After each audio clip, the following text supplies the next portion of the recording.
एक और चीज बताऊं कि मोदी जब गया था सऊदी अरेबिया, उन्होंने एमओयू साइन किया था मैन पावर का। इन्होंने पहले कभी भी नहीं साइन किया हुआ था। उन्होंने कतर से भी साइन किया, कुवैत से भी साइन किया, उन्होंने यूएई से भी साइन किया। और हमारा कोई इस ट्रिप पे कोई मुझे नहीं लगता कोई डिस्कशन हुई है। एक हमारा ख्याल था कि शायद एग्रीमेंट होगा मैन पावर के ऊपर, उसके ऊपर फॉर्मल एग्रीमेंट कोई नहीं हुआ। और फरवरी में जब गए थे 2019 में क्राउन प्रिंस सऊदी अरेबिया के इंडिया में, तो उन्होंने वहाँ पे 100 अरब डॉलर्स की इन्वेस्टमेंट अनाउंस की थी। 100 अरब डॉलर और यहाँ पे 500 मिलियन डॉलर। वज़ीर आज़म ने मुल्क को कहाँ लाके खड़ा कर दिया है। आप जो है वो आइसोलेट होते चले जा रहे हैं कि नरेंद्र मोदी दंदनाता फिरता है, कभी यूएई में जाके मंदिर खोल देता है। सऊदी अरेबिया जो है वो इंडिया के अंदर आपने उन्होंने इन्वेस्टमेंट करनी है बिलियंस ऑफ डॉलर्स की, और वो बड़ी मार्केट है। जय हिंद दोस्तों, a very warm welcome to Hindustan special channel. Pakistan में हमेशा भारत और सऊदी अरब के गहरे होते हुए रिश्तों से धुआं उठता रहता है। सऊदी अरब ने भारत में निवेश करने के लिए दिलचस्पी दिखाई है, लेकिन पाकिस्तान को भाव नहीं दे रहा। बस इसी बात से पाकिस्तान को जलन होती है।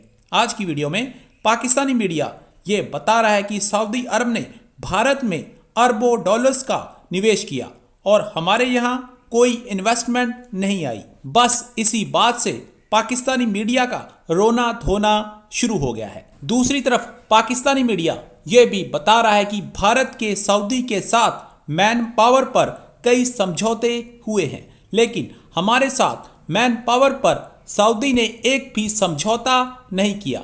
आज की वीडियो में पाकिस्तानी मीडिया ने भारत और सऊदी के रिश्तों पर और क्या कहा, तो चलिए दोस्तों आज की वीडियो की तरफ चलते हैं। आखिर ऐसा क्या हुआ कि पूरी दुनिया में सिफारतकारी के झंडे गाड़ने वाली वजारत खारजा वजीर आजम की नजरों में इतनी नीचे चली गई कि हमसाया मुल्क की सिफारतकारी वजीर आजम इमरान खान को बेहतर लगने लगी कि काफी हालात और ताल्लुकात जो थे नाराजी तक थे। गुज़िश्ता हमने देखा कुछ अरसे में। इसमें फॉरेन ऑफिस की कोई शाबाशी नहीं है हो, बट मुझे अफसोस एक चीज का है, और पता नहीं हमें हमारी लीडरशिप को इस बात का इल्म है या नहीं।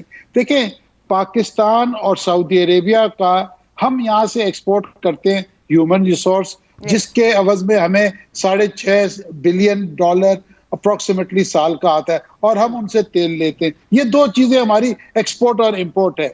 ये जो जॉइंट स्टेटमेंट आई है, उन्होंने हर चीज पे थोड़ा थोड़ा इशारा किया, बट इस जॉइंट स्टेटमेंट में जो हमारी मेन चीज है, जो हमारी इकोनॉमी की इस वक्त बैकबोन है, होम रेमिटेंसेस, उसका कोई जिक्र नहीं किया। ऑफ द कफ शाह महमूद कुरैशी ने कहा कि जी वो उन्होंने बड़े बंदे लेने हैं, but it is not mentioned in this joint statement. Neither an MOU has been signed on manpower export. मैं आपको एक और चीज बताऊं कि मोदी जब गया था सऊदी अरेबिया, उन्होंने एमओयू साइन किया था मैन पावर का। इन्होंने पहले कभी भी नहीं साइन किया हुआ था। उन्होंने कतर से भी साइन किया, कुवैत से भी साइन किया, उन्होंने यूएई से भी साइन किया। और हमारा कोई इस ट्रिप पे कोई मुझे नहीं लगता कोई डिस्कशन हुई है। लेकिन यमन के मामले थे या कुछ और था, या ईरान के साथ जो मामला था उसके अंदर जो एक तरह से तेज़ी आई ईरान के खिलाफ, क्या उसमें वो कोई हम पाकिस्तान से कोई मदद चाहते थे या हमारी जो हम उस वक्त नहीं दे पाते थे? क्या हुआ? मोदी गया, मोदी को उस वहाँ पे सबसे बड़ा अवार्ड दिया गया। ये कहा गया कि पाकिस्तान के जो वहाँ पे हमारे जो लोग काम करते हैं उनको वापस भेज दिया जाएगा। वो खतरा पैदा हो गया। उसके बाद फिर 20 अरब का हमारे साथ मुआहदा हुआ, 70 अरब डॉलर का मुआहदा हिंदुस्तान के साथ कर दिया। अच्छा, ये तमाम पैगामात थे। अब ये कहाँ तक फॉलो, ना हमारे साथ 20 अरब का फॉलो अप हुआ, ना 70 अरब का मेरे ख्याल में हिंदुस्तान के आज के माहौल में कि फॉलो अप हो सकता है। लेकिन हमें नुकसान बहुत बड़ा था कि हमारी अगर लेबर वहाँ से वापस आ जाती है और वहाँ पे जो अफरादी कुव्वत है वो हम नहीं दे पाते। और कहा यह जा रहा है कि बहुत सी बातें तय हो गई थी जिन पर आके एक फॉर्मल हैंडशेक जो सा वज़ीर आज़म ने अपने अप्रूवल की मोहर लगानी थी, लेकिन वाकई कोई इतनी बड़ी बात हुई है सिवाय इसके कि पुरानी रंजिशें साइड पे हों।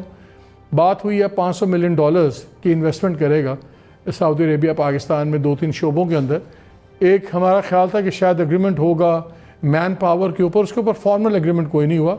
और फरवरी में जब गए थे 2019 में क्राउन प्रिंस सऊदी अरेबिया के इंडिया में, तो उन्होंने वहाँ पे 100 अरब डॉलर्स की इन्वेस्टमेंट अनाउंस की थी, $100 अरब और यहाँ पे $500 मिलियन। वज़ीर आज़म ने मुल्क को कहाँ लाके खड़ा कर दिया है, आप जो है वो आइसोलेट होते चले जा रहे हैं। अब वज़ीर आज़म साहब ने अगर ये कहा कि सऊदी वॉर्स में हमें ड्रैग ना किया जाए, वज़ीर आज़म ने अगर हमें ये कहा कि OIC इनफेक्टिव है, वज़ीर आज़म ने अगर ये कहा कि OIC के को बाईपास करके कोई मीटिंग होनी चाहिए जहाँ पे एक वाज़े पैगाम जो है पूरी दुनिया को जा सके, वज़ीर आज़म ने अगर ये कहा कि जी कश्मीर पर आपका स्टैंड जो है बहुत ही ना होने के मुतरादिफ है आप, क्योंकि जाहिर है इकोनॉमिक एंगेजमेंट आपकी इंडिया के साथ बढ़ रही है, आप वहां ताल्लुकात बेहतर करना चाह रहे हैं। उन्होंने रिस्पॉन्ड क्या किया कि जी $3 बिलियन की जो आपकी इंटरेस्ट फ्री लोन दिया था उसमें से $1 बिलियन वापस ले लिया, वो आपने बीजिंग से पैसे पकड़ के इनको वापस किए। तो आखिर अगर यही वजूहात है ताल्लुकात खराब होने की। देखें सादिया, द वेरी फैक्ट के प्राइम मिनिस्टर की क़यादत में जो हुकूमत है उसके दौर में हम इस नौबत पे पहुंचे कि एक सऊदी अरेबिया जैसा मुल्क, रीज़न कोई भी हो, एक सऊदी अरेबिया जैसा मुल्क जिनका हमारा तारीख पूरी का एक बड़ा एक हिस्सा हमारा एक दूसरे के साथ एक हमारी तारीख है, कोऑपरेशन की मिसाल दुनिया देती है, यहाँ नौबत पहुँच गई है कि वो कहते हैं $1 अरब भी वापस कर दो, हमारे बंदे भी वापस वो कर रहे हैं, हमारे साथ गुफ्तगू नहीं। इंडिया के साथ पहले भी तो सऊदी हुकाम वहाँ रहे हैं, क्या पहले भी शाह फैसल के वक्त और दूसरे तीसरे ये मुकदमे, तो हम ये कहते हैं कि ये वर्सनिंग सिचुएशन है। लेकिन नौबत यहां तक क्यों पहुंची कि नरेंद्र मोदी दनाता फिरता है, कभी यूएई में जाके मंदिर खोल देता है, कभी हमसे वो नाराज है, कभी ये नाराज है। देखिए स्टेट्समैनशिप का चैलेंज ही ये है कि आर्ड कंडीशन में मुश्किल तरीन हालात के अंदर आप अपने मुल्क को ऐसा स्टेयर करें कि इस तरह आप तनहा होकर ना बैठ जाएं कि तुम्हें आपको अपने दोस्तों को इतने बड़े गिले करने पड़े। यहां नौबत आई कैसे, दैट इज दी इंपॉर्टेंट। देखिए सऊदी अरेबिया के इंटरेस्ट इंडिया के साथ अभी इतने ज्यादा बढ़ गए हैं। हमारे साथ तो उन्होंने वादा किया कि आपकी रिफाइनरी लगाएंगे $12 बिलियन की, और MOU साइन हुआ और वो ठंड में पड़ा हुआ है। लेकिन सऊदी अरेबिया जो है वो इंडिया के अंदर आपने उन्होंने इन्वेस्टमेंट करनी है $बिलियंस की, और वो बड़ी मार्केट है। तो वी होप के प्राइम मिनिस्टर की ये आवाज सुनी जाएगी। मैं नहीं समझता कि ये जो भी MOU भी एक साइन हुआ है $500 मिलियन का, कि ये कहीं प्रैक्टिकली भी आएगा। MOU होता है, ये एक अंडरस्टैंडिंग है जिसको कभी भी मैंने बहुत से MOU, मैं मिलिट्री सेक्रेटरी होता था बेनजीर भुट्टो साहब के टाइम में, तो पता नहीं 22 MOU एक दफा साइन हुए और एक भी इंप्लीमेंट नहीं हो रहा था। तो मेरे ख्याल में जब आपके साथ साले अभी हमारे लोग बहुत से बेरोजगार होके सऊदी अरेबिया से वापस पाकिस्तान आ गए, अभी उनकी बहाली के लिए जो नई वो कह रहे हैं कि हम आपको नई अपॉइंटमेंट्स लोगों को देंगे, हम एम्प्लॉय करेंगे, अगर प्रैक्टिकली ये हो तो ये बहुत अच्छे स्टेप्स हैं।